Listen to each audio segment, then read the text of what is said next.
Political parties का।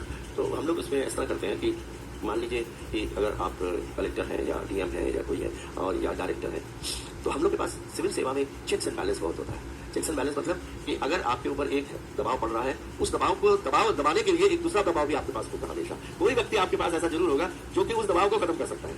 अब जैसे कि मान लीजिए मिनिस्टर है, आपके ऊपर गलत आदेश दे रहा है, दबाव डाल रहा है, तो आप मुख्यमंत्री के पास जाइए और उनसे कहिए और कि देखिए आपका मिनिस्टर जो है ये कर रहा है। मैं आपको विश्वास दिलाता हूं कि जो भी मुख्यमंत्री या प्रधानमंत्री होता है उसका काम होता है उचित तरह से प्रशासन चलाना, उसका बहुत दूरगामी सोचना होता है। दर्जनों बार मेरे सामने ऐसी परिस्थितियां आई कि एमएलए ने मुझसे गलत काम करने को कहा, दबाव डाला और यहाँ तक कहा कि आप काम ट्रांसफर करवा देंगे। तो हम लोग क्या करते थे कि मुख्यमंत्री से जाकर मिलते थे, मुख्य सचिव से मिलते थे, प्रधान सचिव से मिलते थे और इन तीनों को अपनी बात बताते थे। तो मुख्यमंत्री के नोटिस में वो बात लाई जाती थी और मुख्यमंत्री भी चाहते हैं प्रशासन ठीक चले।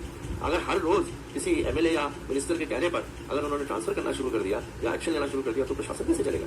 तो वो भी इस बात को ध्यान रखते हैं। तो कभी भी दबाव आया, मैंने उस दबाव को कभी स्वीकार नहीं किया अनलेस कि ठीक दबाव, अगर ठीक है, जनहित में है। उसने कहा कि जी उस गांव के अंदर जो है वो अभी तक जो है वो राशि जो है मुआवजा राशि, फसल खराब हो गई है, मुआवजा राशि नहीं बनती है, आप जरा बंटवाइए। अब ये दबाव ठीक दबाव होना चाहिए, समय पर होना चाहिए। तो बताऊंगा हाँ ठीक है, ऐसा नहीं हुआ, अच्छा मैं तहसीलदार को नहीं कहता हूँ। हम लोग क्या होता है कि कई सिविल सर्वेंट सही बात भी, क्योंकि वो पॉलिटिशियन से आई है, हम उसको स्वीकार नहीं करते। हम कहते दबाव डाला जा रहा है, अरे ये तो देखो ना कि वो सही है गलत। अगर सही है तो आपका काम है कि उसको ठीक करना, हाँ गलत है मत कीजिए और नेक्स्ट अधिकारी के पास जाइए जो आपके ऊपर है। जैसे मैंने कहा मुख्यमंत्री हो गए, प्रधान सचिव हो सकते हैं या मुख्य सचिव, आप उनकी नोटिस में लाइए, ऊपर से आ जाएगा कि आप सही काम कीजिए, आपने गलत नहीं किया। तो भी मुझे डर नहीं हुआ इस बात। और मान लीजिए फिर भी कभी कभी होता है आपका ज्यादा से ज्यादा स्थानांतरण हो जाए, पनिशमेंट नहीं, ठीक, आपने एक जगह से दूसरी जगह अपना बस्ता उठाया, आपने एक जगह से दूसरे में परेशानियां होती हैं। खासतौर पर जब बच्चे होते हैं तो बच्चों की एजुकेशन और दूसरी चीजों के ऊपर असर तो पड़ता है। लेकिन पब्लिक सर्वेंट को ये मान के चलना चाहिए स्थानांतरण इज नॉट ए पनिशमेंट। तो लेकिन करना सही चाहिए, क्योंकि बाद में कहाँ जाके कहाँ अनएथिकल काम करके, गलत काम करके बाद में वो घूम के आप ही के पास आता है, कहीं ना कहीं आपको तकलीफ मिल जाएगा बाद में। तो कहावत है, कई कहानियां आपने सुनी होगी कि कभी अनएथिकल काम मत करना। वो एक दुकानदार था, उसने अपने किसी बात पर गुस्सा हुआ मैनेजर को चाटा मार दिया। उन्होंने कहानी तो बड़ी पुरानी कहानी नहीं जरा। एक दुकानदार ने किसी बात पर गुस्सा आया अपने मैनेजर पे, उसने मैनेजर को एक चापा मारा, गुस्सा आ गया। अब मैनेजर क्या करता, दुकानदार उसका जो है उससे वो सैलरी देता है उसको तो मार नहीं सकता वापस। दुकानदार बड़ा गुस्से में जला भुना घर आया, उसने अपनी बीवी को एक थप्पड़ मार दिया। उधर से गुस्सा था, उधर से उतर दिया, अपनी बीवी को थप्पड़ मार दिया। बीवी क्या करती, बीवी का बिना कारण मेरे को थप्पड़ मार रहा है। उसका बड़ा बेटा सामने खड़ा था, उसने बड़े बेटे को एक थप्पड़ मार दिया। अब बड़ा बेटा क्या करे, सारे लोग तो उससे बड़े थे, उसका छोटा भाई खड़ा था, उसने हंसी उसको एक पूरा पैट दे दिया, रपटा मार दिया।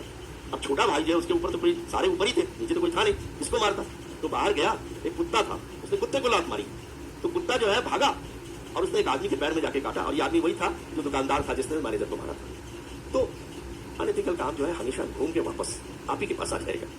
आपने एक बाग के पास से जा रहे हैं और आपने बाग में बहुत सुंदर फल देखा, तो मन में लालसा हुई, बहुत सुंदर फल मैं खाऊं। अब आंख तो फल तोड़ नहीं सकती, चल कर गए पैर, लेकिन पैर भी फल तो नहीं तोड़ सकते। तोड़ा हाथ ने भी फल अपने हाथ में थोड़ी रखा, वो चला गया मुंह में, खा लिया आपने, और मुंह से उधर में चला गया, पेट में चला गया। तो थोड़ी देर बाद माली ने देखा मेरा ये फल कौन ले गया, उसने देखा याद नहीं है, उसने उसको पकड़ के लाठी लेकर आया, उसकी पीठ पर दनादन लाठी मारी।